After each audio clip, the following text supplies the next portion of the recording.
Hello and welcome back to Exothermic Plays Games. I'm Exothermic and the date today is Tuesday, April 30th, 2024.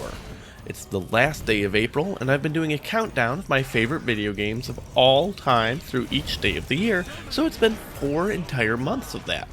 Coming in at number 246 is Minion Masters.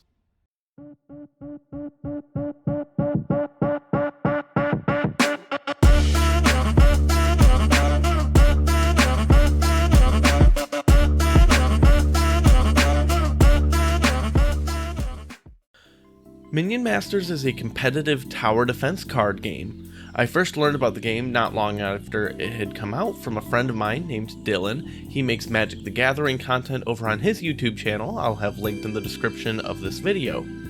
The content he makes is usually focused on crazy out there brews, trying to find new tech in different formats. We talk frequently about weird Magic decks, so when he said I needed to check out this unusual card game, I knew I had to try it out. You slowly gain mana to spend on cards that summon all sorts of minions, who then march along to the other side of the map and try to kill your opponent's hero or protect yours from their minions. You also very slowly gain experience, but there are 2 bridges in the middle of the map. They grant extra experience to whoever controls it, and as you level up you'll gain various bonuses. Different player characters gain different things, but usually it's some sort of spell card shuffled into your deck or a passive ability.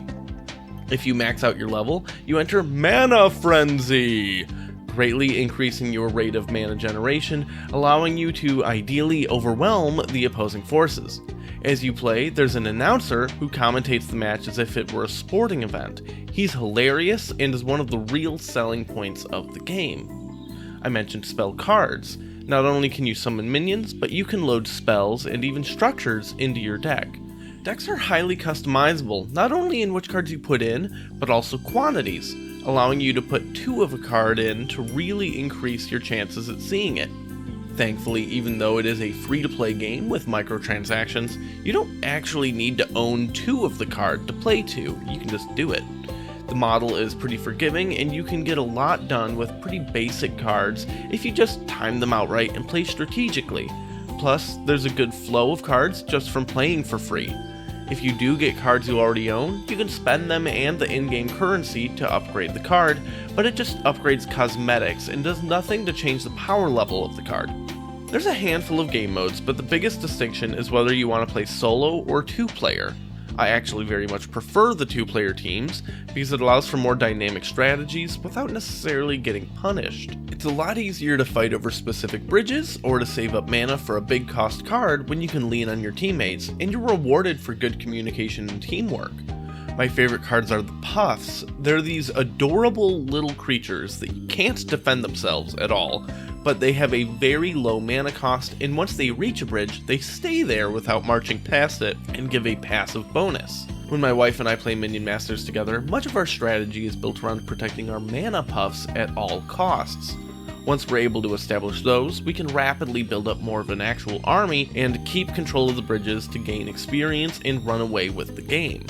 That's just one strategy though, and over time they've released tons of cards, and maybe I just haven't climbed enough in ranking to see what a fully optimized deck is or something, but based on my experience, power creep is kept to a minimum, with the developers instead focusing on designing entirely new mechanics and interactions to just increase options, without making it feel like it's a constant chore to keep up.